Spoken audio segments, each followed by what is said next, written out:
بھارت نے دنیا کو جن باتوں کا گیان دیا اس میں سے ایک یوگا بھی ہے، جو پرانے عاملوں رشیوں کا عمل ہے۔ عرب اور ہندوستان کے تعلقات صدیوں سے قائم ہیں، اور دونوں خطوں کے صوفیوں سنتوں نے ایک دوسرے سے نظریات کو بانٹنے کی کوشش کی۔ حالانکہ ہندوستانی یوگا سے فارس اور عرب والوں کو متعارف کرانے کا کام معروف صوفی شیخ محمد غوث گوالیاری نے کیا، جنہوں نے اس موضوع پر لکھی گئی کتاب امرت کنڈ کا فارسی میں ترجمہ کیا۔ شیخ نے ابتدائی دور کے مغل بادشاہوں کا زمانہ دیکھا اور اکبر بادشاہ کے زمانے میں ان کی شہرت عروج پر تھی۔ وہ گوالیار مدھیہ پردیش میں رہتے تھے، مگر 80 سال کی عمر میں جب وہ آگرہ آئے تو شہنشاہ وقت جلال الدین محمد اکبر نے ان کا استقبال کیا۔ شیخ نے امرت کنڈ کے فارسی ترجمہ کا نام بحر الحیات رکھا تھا۔ یہ آج بھی موجود ہے۔ فارسی سے عربی میں کتاب کا ترجمہ شیخ رکن الدین نے کیا اور اس کا نام حوض الحیات رکھا۔ اصل کتاب کے بارے میں مشہور ہے کہ سنسکرت میں تھی، مگر بحر الحیات کے مقدمے سے پتہ چلتا ہے کہ اصل کتاب ہندوی میں تھی۔ بحر الحیات کے صفحات کی تعداد 38 ہے۔ کتاب میں یوگا کے علاوہ ایسٹرونومی، میڈیکل سائنس اور میتھمیٹکس کے مضامین ہیں، نیز جس میں انسانی کی تخلیق اور بناوٹ کا بھی نظریہ پیش کیا گیا ہے۔ اس کتاب کی اہمیت اس لیے بھی زیادہ ہے کہ یہ فارسی اور عربی میں یوگا کی پہلی کتاب ہے۔ ایک حقیقت یہ بھی ہے کہ اصل کتاب امرت کنڈ اب دستیاب نہیں ہے، لہذا بحر الحیات کی اہمیت اور بھی بڑھ جاتی ہے۔ یہ اہم کتاب اپنے ترجمے کی شکل میں ہی محفوظ ہے۔ شیخ محمد غوث گوالیاری ایک وسیع المشرب صوفی تھے، جن کا دروازہ ہر کسی کے لیے کھلا رہتا تھا۔ سبھی مذہب کے لوگ ان کے پاس آ سکتے تھے اور ان سے فائدہ اٹھا سکتے تھے۔ وہ زبردست ماہر موسیقی بھی تھے۔ سنگیت میں ان کا گیان کتنا گہرا تھا، اس کا اندازہ اس بات سے لگایا جا سکتا ہے کہ دنیا کا سب سے مشہور موسیقار تان سین ان کا شاگرد تھا۔ تان سین کی شہرت ہر زمانے میں پوری دنیا میں رہی ہے۔ تان سین کی قبر شیخ محمد غوث گوالیاری کی قبر کے پہلو میں ہے،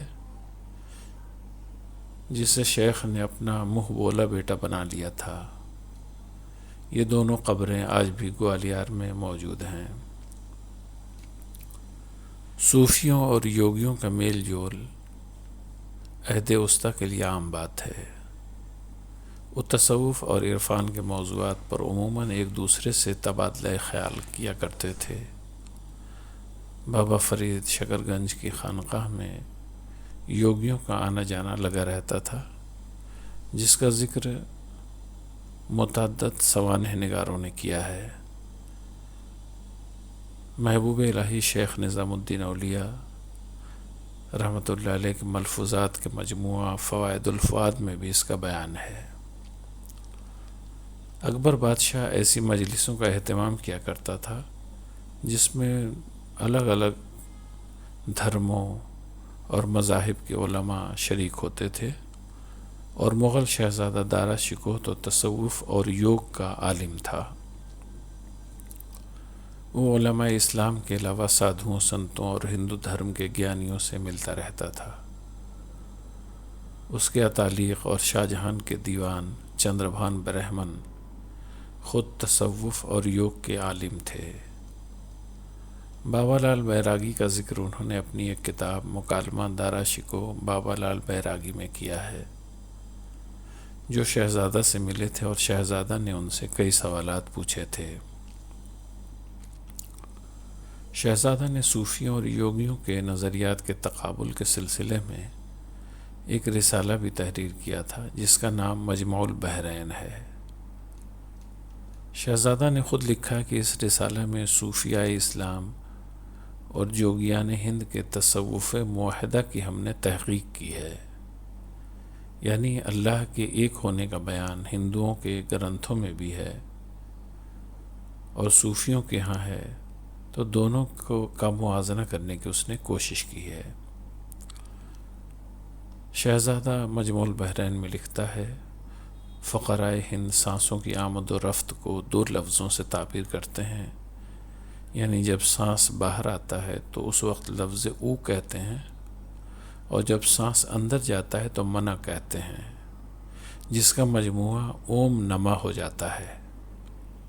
اور صوفیہ اسلام بجائے اوم نما کے ہو اللہ کا شغل کرتے ہیں، یعنی جب سانس باہر چھوڑتے ہیں تو کہتے ہیں ہو، اور جب اندر کھینچتے ہیں تو کہتے ہیں اللہ، اللہ ہو، اس کا مجموعہ ہوتا ہے۔ مجموع البحرین کے مطابق فقرائے ہند کا نظریہ ہے کہ صفات الہیہ تین ہیں جنہیں ترگن کہتے ہیں، یہ برہما، وشنو اور مہیش ہیں، جبکہ اہل تصوف کے نزدیک جبرائیل، میکائیل اور اسرافیل کو تین موکل مانا گیا ہے۔ مجموعی طور پر دیکھیں تو صوفیوں اور یوگیوں کے نظریات میں کئی سطح پر مماثلت ہے، جس کا مطلب یہ ہے کہ انہوں نے ایک دوسرے کے اثرات قبول کیے ہیں۔ صوفیہ کے ہاں ذکر جلی، ذکر خفی اور حبس دم کے تصورات اس بات کے گواہ ہیں۔ تصوف اور یوگ کے الفاظ جس قدر پرانے ہیں اس سے کہیں زیادہ قدیم ہے ان دونوں کے درمیان کا رشتہ۔ مثال کے طور پر آپ مراقبہ کو لے سکتے ہیں، جس کے فائدے کی سائنٹیفک طریقے سے پرکھ ہو چکی ہے۔ ہزاروں سال قبل مراقبہ کا رواج جس طرح یونان کے فلسفیوں کے درمیان تھا، اسی طرح ہندوستان کے جوگیوں کے بیچ میں بھی تھا۔ ظہور اسلام کے وقت اہل عرب میں بھی مراقبہ کے چلن کا پتہ چلتا ہے۔ آج ہندوستان، پاکستان سے لے کر کے یورپ اور امریکہ تک اس کا رواج ہو چکا ہے، اور یورپ میں تو سالانہ اربوں ڈالر کا اس کا بازار ہے۔ بڑی بڑی کمپنیاں اپنے ملازمین کی قوت کارکردگی کو بڑھانے کے لیے یوگا کے ماہرین کی مدد لے رہی ہیں۔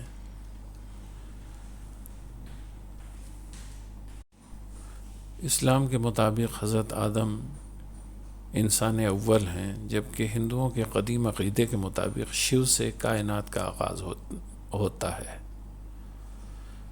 اور شیو کی تصویر کشی یوگ آسن یا مراقبہ کی شکل میں روایتی طور پر ہوتی آئی ہے۔ اگر آدم اور شیو کو ایک مان لیا جائے تو اس کا مطلب یہ ہے کہ یوگ انسان اول سے اب تک چلا آ جاتا ہے۔ یوگ کا آغاز لفظ اوم سے ہوتا ہے۔ اوم کا اگر عربی میں ترجمہ کیا جائے تو اس کے لیے سب سے مناسب لفظ ہوگا نور۔ نور اللہ کے صفاتی ناموں میں سے ایک نام ہے۔ اس طرح سے آپ سمجھ سکتے ہیں کہ یوگ کا مسلمانوں سے بھی تعلق ہے، اور صوفیہ کے ہاں تو کسی نہ کسی شکل میں اس کا رواج رہا ہے۔